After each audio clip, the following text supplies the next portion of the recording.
Estamos con...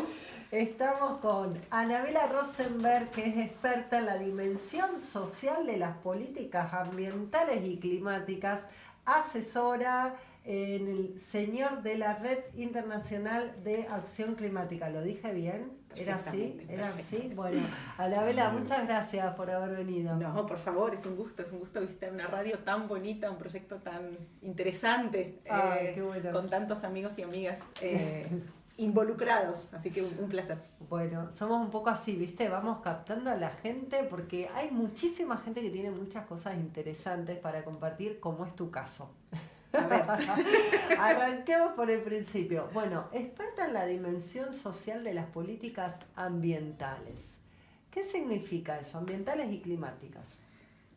Es interesante que tengamos que hablar, ¿no?, de política social cuando uno piensa el medio ambiente. A veces hay una tendencia a pensar que el medio ambiente son los molinos de eólicos, es cuidar un arbolito, plantar, pero también, y sobre todo en los territorios, incluido aquí en Merlo, uno puede conectar mucho más también la cuestión ambiental con un montón de desafíos sociales que están vinculados con la necesidad de cambiar la forma en la que consumimos, la forma en la que producimos, la forma en la que vivimos, nos movemos.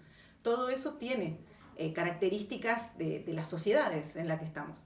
Entonces, mi trabajo, desde hace muchos años, tal vez demasiados, es asegurarme que cada política climática, cada política ambiental viene también con una reflexión sobre el lugar del trabajo, o sea, en esos espacios, pensar también las cuestiones de ingreso. A veces la gente dice, bueno, las casas necesitan doble vidriado porque si no consumen mucha energía, pero claro, la gente no necesariamente tiene los medios para financiar ese tipo de infraestructura, y entonces terminan siendo las personas más pobres las que, en realidad, las que consumen más, no por decisión o por deseo, sino por las condiciones de sus propios ingresos o ubicación geográfica. Eso mismo, luego, llevado también a lo internacional, o sea, que es también el espacio en el que estuve trabajando. Entonces, es de lo micro y de la situación también de las comunidades y el medio ambiente, pero llevado también a debates en las Naciones Unidas o a nivel de distintos países del mundo, para pensar un poco cómo avanzamos, ¿no?, cooperativamente en una agenda complicada hoy. ¿Y cómo avanzamos cooperativamente en esa agenda?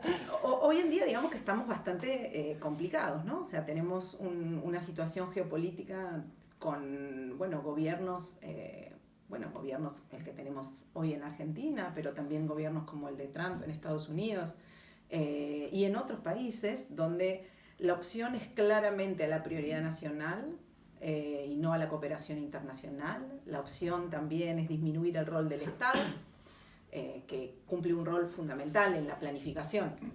En particular, si queremos cambiar algo en la forma que nuestra economía está estructurada, el Estado es fundamental.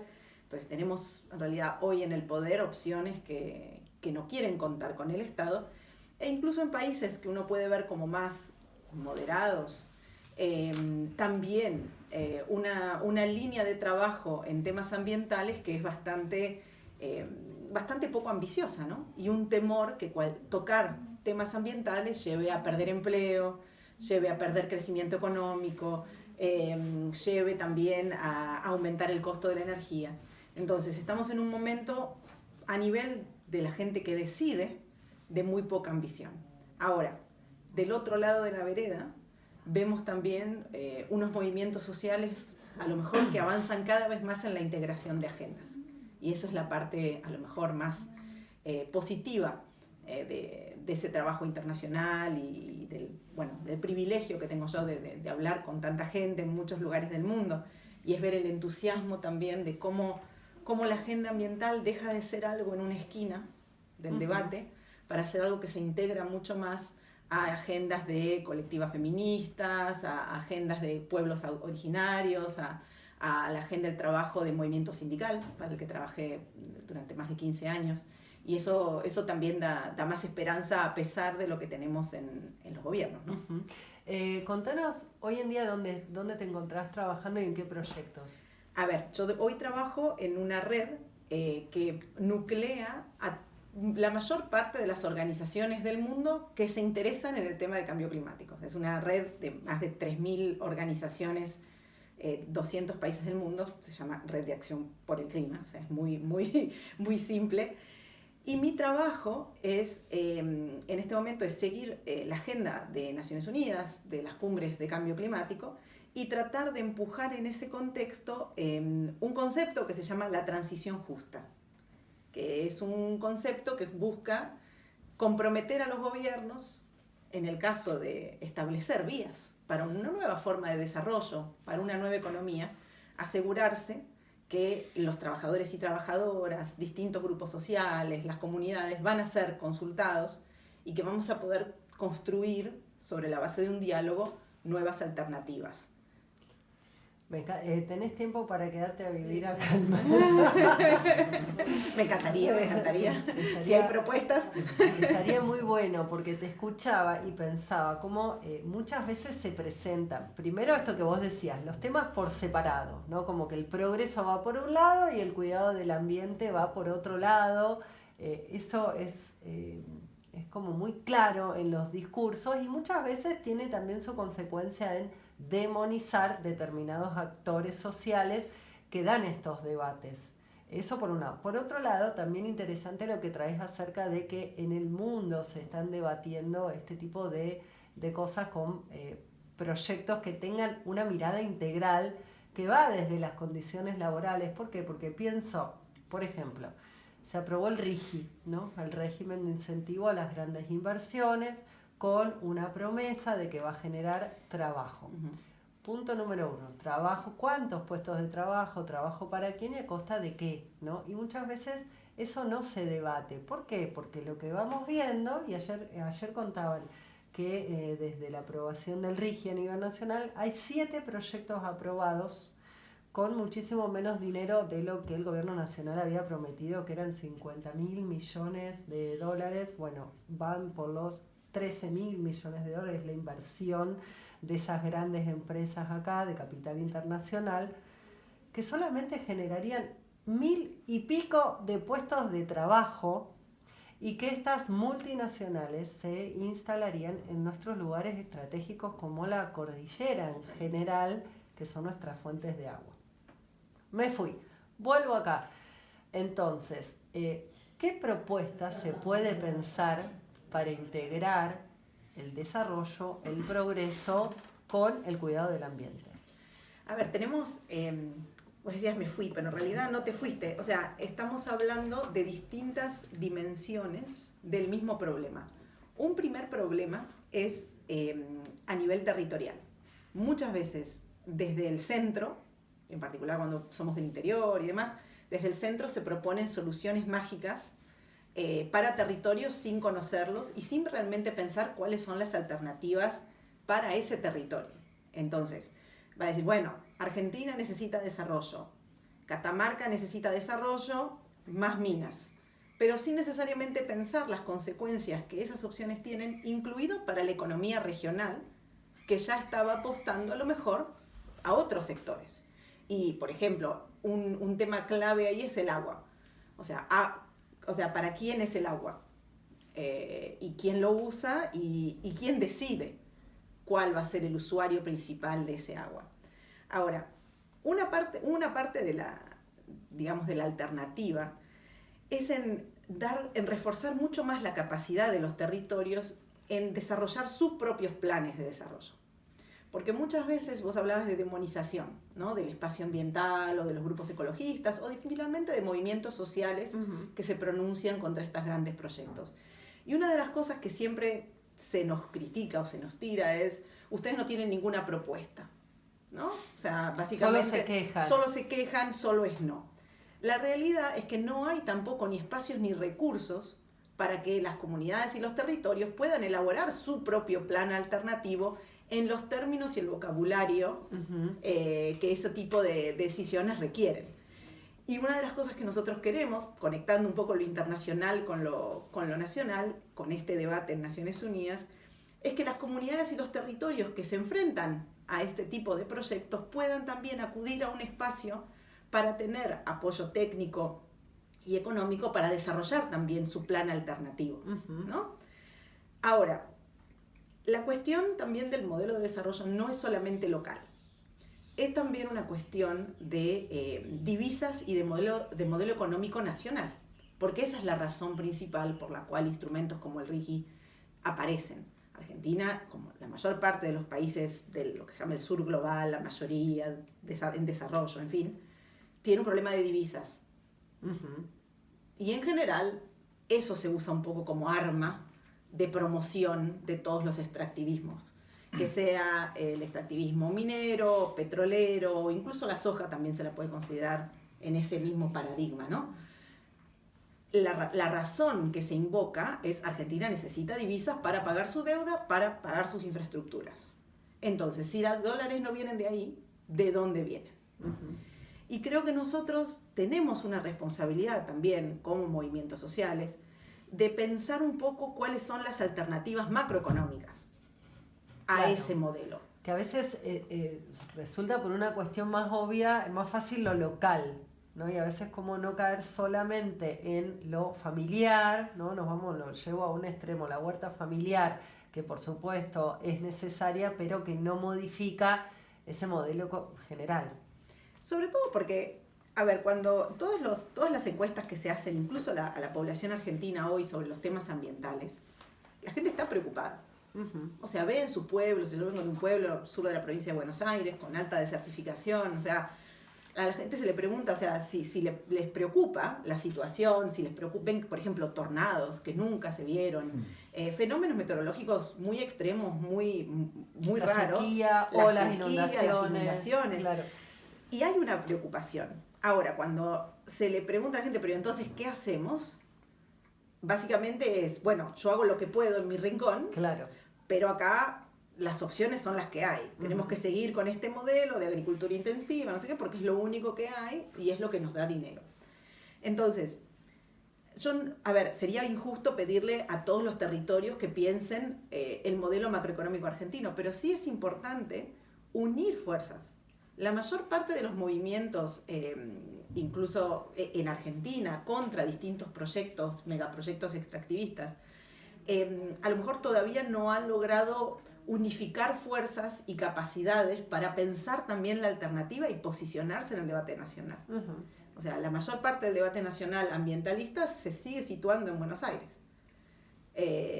con las limitaciones que eso tiene en términos de conocimiento de qué se puede hacer en las provincias, qué se puede hacer en los territorios. Así todo, hay experiencias territoriales muy fuertes, muy contundentes, ¿no? Hace Sí, poquito compartíamos lo que pasó en Uspallata, donde el gobierno provincial, también me parece que nombrar el componente de desigualdad en las luchas cabe acá. ¿Por qué? Porque tenemos, por un lado, el gobierno provincial de Mendoza alineado con el gobierno nacional y una multinacional versus los vecinos, ¿no? Es grande la desigualdad respecto a cómo es esa difusión, por ejemplo, con qué recursos cuentan. Concretamente en Uspallata lo que sucedió es que la empresa que está promoviendo el proyecto megaminero en conjunto con el gobierno provincial propusieron una audiencia pública en el medio de la cordillera.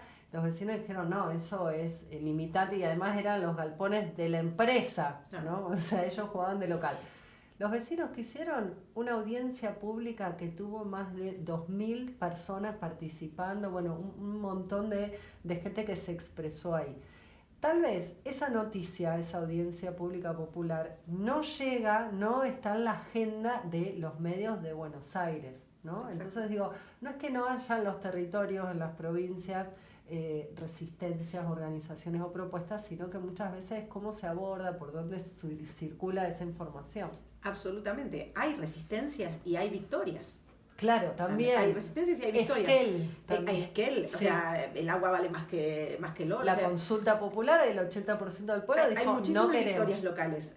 A lo mejor lo que todavía nos está faltando, o sea, observando también, o sea, con mis limitaciones, con lo que veo un poco desde afuera, pero es a lo mejor lo que conecte todas esas luchas y victorias a nivel territorial y nos permita también pensar a dónde va Argentina, ¿no? O sea, es Argentina, y a ver, yo tengo esta conversación también con compañeros y compañeras en Chile, en Sudáfrica, en Indonesia, o sea, esto no es o sea, lo increíble es que vivimos todos pensando que nuestra situación es única, cuando en realidad hay mucho más en común entre lo que ustedes están viviendo en la conversación sobre el agua acá y la gente con la que estaba hablando hace un par de meses en Isla Kalimantan, en Indonesia. O sea, pero a pesar de todas las tecnologías y todas las nuevas cosas que tenemos, no hemos logrado conectar los pueblos. O sea, nos seguimos conectando por vía de élites o negociaciones internacionales, cuando en realidad hay mucho más que construir y sobre todo mostrar la fuerza de nuestras mayorías también. Porque siempre se nos termina diciendo que somos pocos. Claro. Cuando en realidad, primero, no somos tan pocos, y segundo, no se están contando nuestras historias. Y creo que cuando no se cuentan nuestras historias, la gente que a lo mejor no tiene una opinión muy formada sobre los temas que nos preocupan, tiene tendencia a pensar que no existimos. Uh-huh. Y ahí es también donde, por ejemplo, cuando hablábamos con Mariana, una de mis compañeras, o sea, que me invitó a venir acá a la radio, cuando hablábamos de este proyecto de radio, es tan fundamental, porque tenemos que lograr hacernos una ventanita en la casa de la gente común, o sea, claro, los que a lo mejor no están siguiendo la agenda internacional o los debates ecologistas, pero que finalmente pueden conectar su realidad cotidiana, su necesidad de agua limpia, de aire fresco, de salir a caminar y seguir viendo su pueblo como un espacio cómodo y bueno, de bienestar.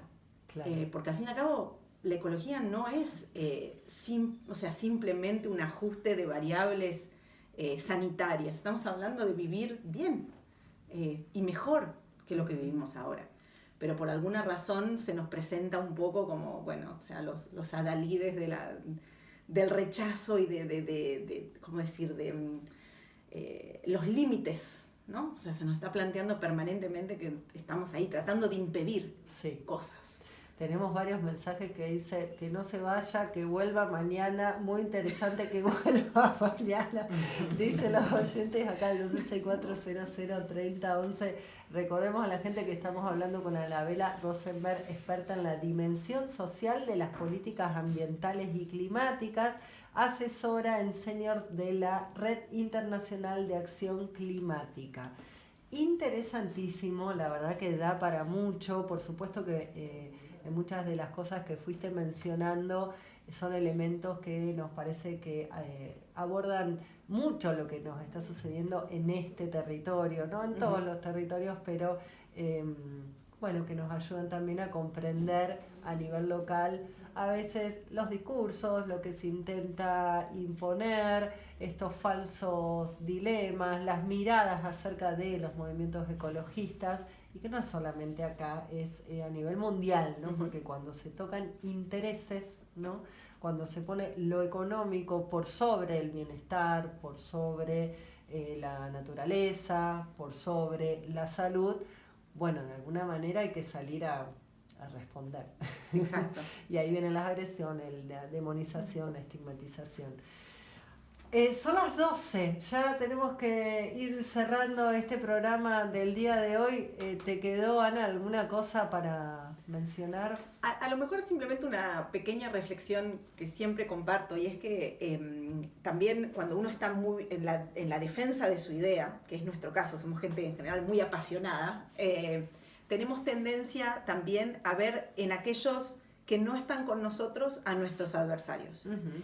Y también tenemos, o sea, siempre que hacer un esfuerzo en distinguir aquellos que tienen intereses que se oponen a los nuestros y una gran mayoría que en realidad no se sitúa. Y por eso un poco mi experiencia con el movimiento sindical, ¿no? Y con los trabajadores y trabajadoras. A veces uno tiene tendencia a pensarlos parte del colectivo opuesto, ¿no? Uh-huh. Porque, bueno, para muchos de ellos su ingreso depende también de industrias extractivas, de industrias con las que puede estar en desacuerdo. No son nuestros enemigos. O sea, necesitamos establecer también un puente y tratar de ver cuáles son las alternativas también para ellos, para sus familias, incluso cuando estamos entrando en este tipo de debates tan difíciles de transformación económica. Muchísimas gracias, Anabela Rosenberg. Nos visitó acá en Aire Fresco, ojalá que vuelvas. Muchísimas gracias por la invitación. Gracias. ¿Te pareció interesante el contenido? Escanea el QR y suscríbete.